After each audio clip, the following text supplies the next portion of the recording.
이 색깔도 나쁘지 않은 것 같은데? 안녕하세요. 텍스 신철 세무사입니다. 연말정산 컨텐츠가 네. 터졌습니다. 물론 조금 더! 죄송합니다. 똥 싼다고 터지긴 했는데 나중 얘기고. 그렇죠. 네. 우선은 연말정산은 확실히 관심이 있으셨던 컨텐츠였나봐요. 그렇죠. 아무래도 왜냐하면 저도 법인에 소속돼 있으니까 연말정산을 하거든요. 이게 들어가고 들어가지 않고에 따라서 페이백이 확실하거든요. 그런 것 때문에 아마 관심이 더 많으셨던 것 같기는 해요. 신박한 세금 정보 신세정!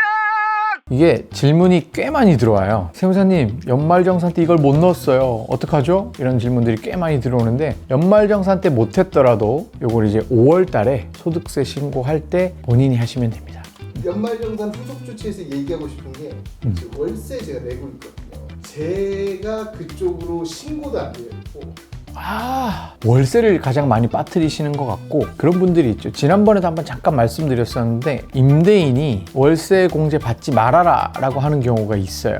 그런 경우가 있는데, 그러면은 안 받을게요 쭈글 하고 끝나는 게 아니고 받으셔도 됩니다. 임대차 계약서가 있을 거고 대금 자금 이체한 내역이 있기 때문에 그 부분만 가지고 소명을 하면은 나중에 연말정산 5월 달에 후속 조치할 때 반영하실 수도 있고, 만약 오래 전에 그랬다라고 하면은 5년 전 것까지는 그 내용을 가지고 다시 연말정산을 해서 돌려받으실 수도 있습니다. 그래서 연말정산 종산 말고 정산.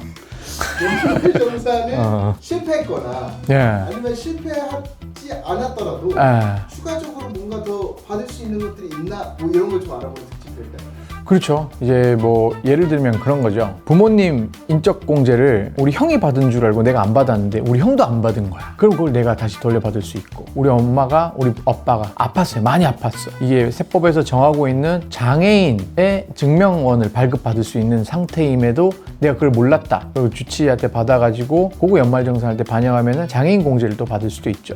그런 식으로 해서 월세세액 공제 같은 경우에는 요건을 좀 잘 따져봐야 돼요. 계약을 내가 했는지, 그리고 등본상 주소지가 내가 글로 들어가 있는지, 그리고 월세를 납입한 내역이 있는지, 요걸 가지고 판단을 해야 되는 건데 그 세 개가 다 완벽하게 돼 있으면 가능합니다. 최근에 IRP 해가지고 퇴직연금 불입하시는 분들도 계시고 개인연금저축 불입하시는 분들도 계시는데, 그거 같은 경우에도 꼭 반영을 하셔가지고 하는 게 좋은데, 아직 안 하고 있어요 라고 하시는 분들은 지금부터 한번 계산을 해보세요. 연말정산 24년도 거 아직 계산할 수 있는 시뮬레이션이 살아있거든요. 거기에 입력해가지고 내가 지금 연봉에서 연금을 1년에 200만 원 넣었을 때 얼마를 더 환급을 받을 수 있는지, 그거에 대해서 한번 시뮬레이션을 지금부터 돌려보시는 게 좋아요. 그리고 웬만해서는 그 전세보증금에 대한 원리금 납입하는 거에 대해서는 국세청 홈택스에 다 뜨는데 가끔 안 뜨는 경우가 있는 것 같아요. 안 뜨는 경우가 있으면은 그거 가지고 연말정산할 때 꼭 반영을 하시는 게 좋습니다.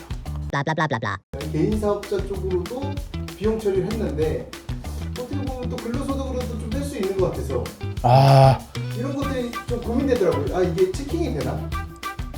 탈세죠. 피똥 싼다. 이게 그런 거예요. 그 개인 사업을 하시는 분들이 근로소득이 있으면 이제 본인 카드로 이렇게 사용을 하잖아요. 그러다 보니까 이게 재무제표에도 그 사업자 재무제표에도 반영이 되어 있는 경우에는 연말정산할 땐 빼야 돼요. 원칙은 빼야 돼요. 그래서 저희 같은 경우에는 다 얘기를 하죠. 그 사업용 카드하고 근로 사업용 아닌 카드하고 분류를 해서 우리가 좀 등록을 시켜 놓는데, 만약에 한 카드에서 근로소득으로도 쓰고 사업용으로도 쓰면은 그 부분은 확실히 좀 분리해 가지고 반영을 해야 돼요. 그게 원칙적으로 그렇죠. 그리고 이게 티가 나죠. 왜냐면 나중에 개인 사업자용 카드 사용 비용, 내가 전체 카드는 5천만 원을 썼는데 개인 사업자 카드 비용이 3천이 들어갔고 여기 연말정산할 때 카드가 5천이 들어갔어요. 야, 너 5천 쓴 걸로 나오는데 왜 비용이 8천이 처리됐어? 이렇게 되면 오버된 게 나오는 거죠. 적어도 근로소득이 있는 개인 사업자 같은 경우에는 그런 식으로 카드 분류는 좀 해주시는 게 좋아요. 전산이 너무 잘 돼 있어가지고 금방 다 파악될 겁니다. 일단 연말정산이 되고 나면 근로소득 원천징수 영수증을 받아보실 거예요. 거기 보시면은 항목별로 소득공제, 세액공제들이 쫙 나열이 되어 있는데 그 안에 예를 들면 그런 거죠. 나 월세 있는데 왜 여기 월세 세액공제 반영이 안 돼 있지? 궁금하잖아요. 이거 물어볼 수 있죠. 왜 월세 세액공제 반영이 안 됐나요? 물어보고 그거 누락된 것 같아요 하면 5월에 다시 하시면 되고, 그리고 만약에 건강이 안 좋아서 1,000만 원을 썼는데 의료비가 반영이 안 돼 있어요. 그럼 의료비는 왜 반영이 안 되는지 체크를 해보고. 근데 이게 반영이 안 되는 경우가 있기는 해요. 그게 어떤 경우냐면은 굳이 이거를 반영을 안 해도 환급을 다 받았을 때. 그래서 연말정산 하고 나셔서 근로소득 원천징수 영수증을 받아보시면은 첫 페이지 맨 하단에 마이너스 금액이 떠 있는 경우가 있어요. 마이너스 금액이 떠 있는 건 환급이에요. 근데 거기 마이너스가 없는 숫자가 적혀 있다. 그럼 뱉어내라는 말이죠. 맨 아래 칸에 결정세액이 있고 기납부세액이 있어요.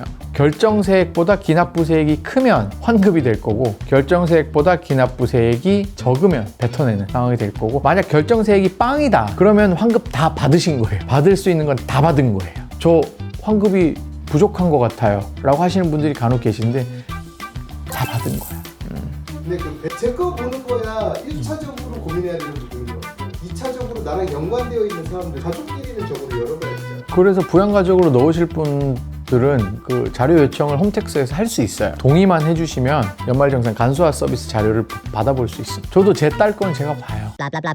5월 1일부터 5월 31일까지가 종합소득세 신고 기간입니다. 그때 꼭 챙기셔가지고 혜택 보실 게 있으면 혜택 보시면 좋겠습니다. 만약 과거 거 놓친 게 있다, 올해 게 아니라 작년 거, 23년 거, 22년 게 있다, 그것도 같이 챙겨보셔도 됩니다. 연말정산을 놓치지 않는 그날까지 텍스